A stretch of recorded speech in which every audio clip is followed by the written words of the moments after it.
Welcome to George H. Smith's Excursions into Libertarian Thought, a production of libertarianism.org and the Cato Institute, narrated by James Foster.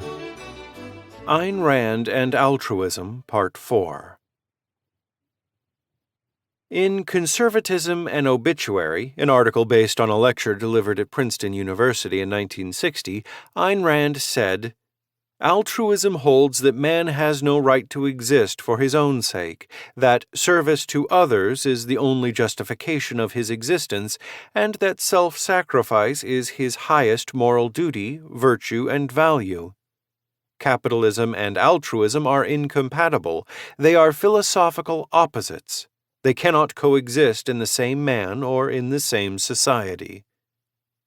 Similar statements recur throughout many of Rand's writings, and we cannot fully appreciate their meaning unless we understand her notion of self-sacrifice. In a long and detailed letter to John Hospers, 29th of April 1961, Rand wrote, "I admired your action because it was generous. Generosity is not a sacrifice. It is a gift or favor greater than the friend involved could in reason expect. But if your action had been motivated by altruistic duty, I would not have admired it nor approved." What was the act of generosity of which Ayn Rand approved? Unfortunately, the published volume of Letters of Ayn Rand, edited by Michael E. Berliner, Dutton, 1995, contains only Rand's side of her correspondence with Hospers, a situation that displeased Hospers, who sometimes thought that Ayn had not correctly apprehended a point I had made, and her summary of what I said sometimes did not really reproduce what I really did say. Despite the problem of knowing only one side of their disagreement, Rand's letter to Hospers provides an excellent window into her view of altruism and self-sacrifice, and how those concepts differ from generosity and benevolence.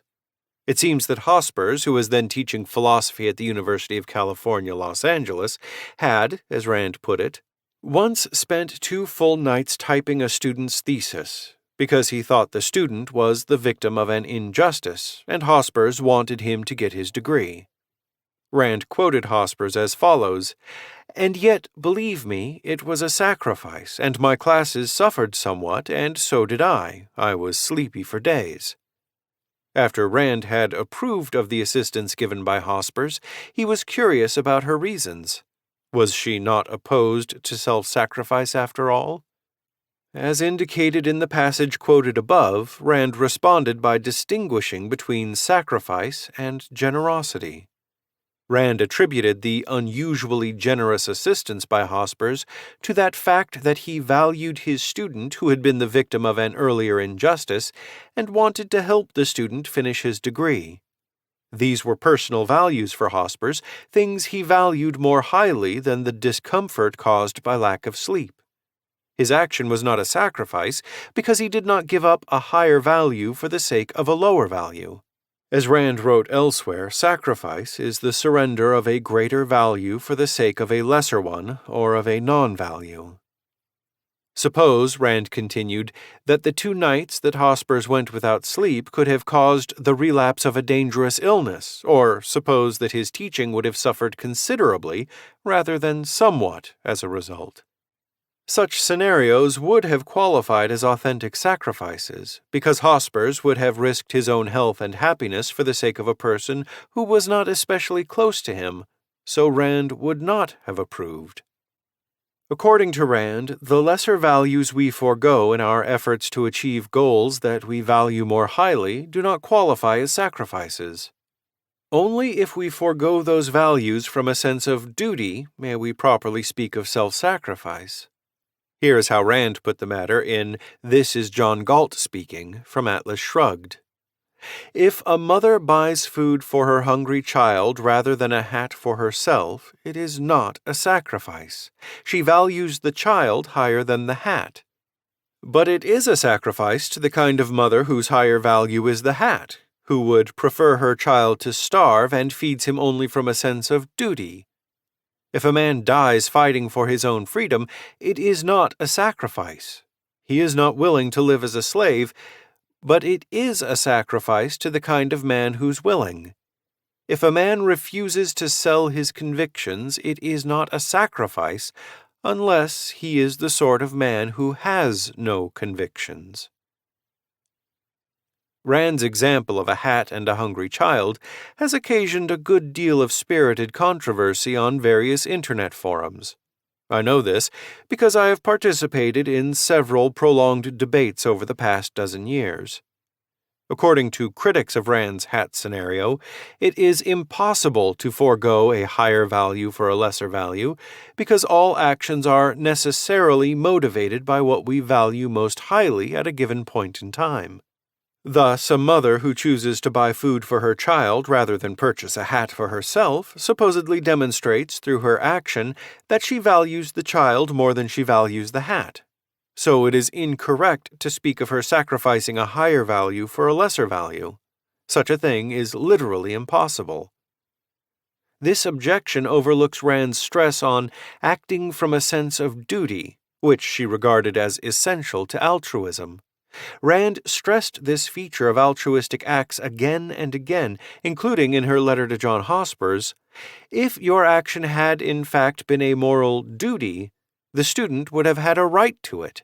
He would have had the right to demand it of you, to condemn you morally if you refused to do it, and to owe you no appreciation, no gratitude if you did do it.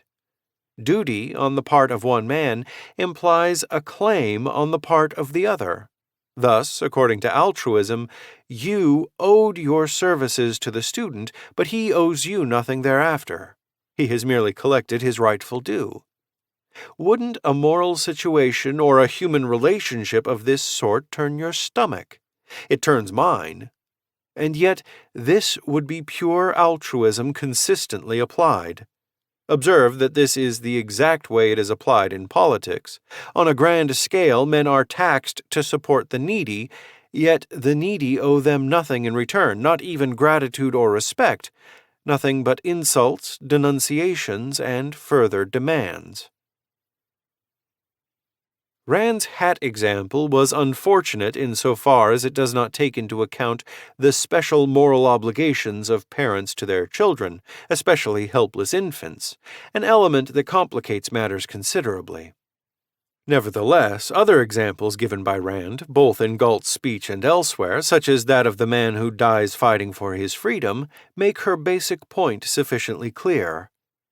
Rand obviously understood that actions are motivated by value judgments. Indeed, she stressed this fact many times, and that particular actions are motivated by what we value most highly at a given time. But this psychological or subjective meaning of value was not what she had in mind in her many discussions of altruism and self-sacrifice. As Nathaniel Branden explained in his article Isn't Everyone Selfish, 1962, reprinted in The Virtue of Selfishness, it is a psychological truism, a tautology, that all purposeful behavior is motivated. But to equate motivated behavior with selfish behavior is to blank out the distinction between an elementary fact of human psychology and the phenomenon of ethical choice. It is to evade the central problem of ethics, namely, by what is man to be motivated? Branden illustrated his point with the following example. Suppose a boy chooses a career by rational standards, but his mother disapproves of his decision and pressures him to pursue a career with greater social prestige. The boy accedes to his mother's wish because he believes he has a moral duty as a son to place his mother's happiness above his own. In this case, according to Branden, it would be absurd to maintain that no self-sacrifice is involved just because the boy subjectively values his mother's happiness more than his own. To say that the boy acted from his highest psychological value is true, but trivial. This trite observation tells us nothing about the particular value judgment that motivated the boy's decision. In short, it is the specific nature of a value judgment that will determine whether an action is self-interested or self-sacrificial. To forego certain values in pursuit of other values is an inherent aspect of purposeful action and does not qualify as self-sacrifice, according to Rand. But to forego certain values from a sense of duty, that is, from the belief that one's own happiness must be subordinated to a greater good, does qualify as self-sacrifice. The concept of duty is the thread that runs throughout Rand's discussions of sacrifice and altruism. Duty, which Rand sometimes distinguished from moral obligation, trumps personal considerations. Duty demands that we sacrifice our own happiness for the sake of other people or for some abstract goal such as the common good, society, or the state. This is the notion of altruism against which Rand protested so vehemently. Rand acknowledged the possibility of defending self-sacrifice as a voluntary duty without insisting that altruistic duties be enforced by means of coercive laws. But she was highly skeptical, to say the least, that the distinction between voluntary and coercive duties could be maintained for any period of time. The political system of a given society, she believed, will ultimately reflect the predominant moral beliefs of that society, so to preach the duty of self-sacrifice, even if that duty is seen as voluntary, is to establish the moral foundation for collectivism. As Rand indicated in a passage quoted above from her letter to John Hospers, duties normally entail corresponding rights. So, to argue that we have a moral duty to sacrifice our own interests to the interests of other people is implicitly to maintain that others have a right to such sacrifices. And from this position, it is a short and virtually inevitable step to demand that a government enforce those rights. Thus, according to Rand, does political collectivism emerge from the moral doctrine of altruism. Thank you for listening to Excursions. To learn more about libertarian philosophy and history, visit www.libertarianism.org.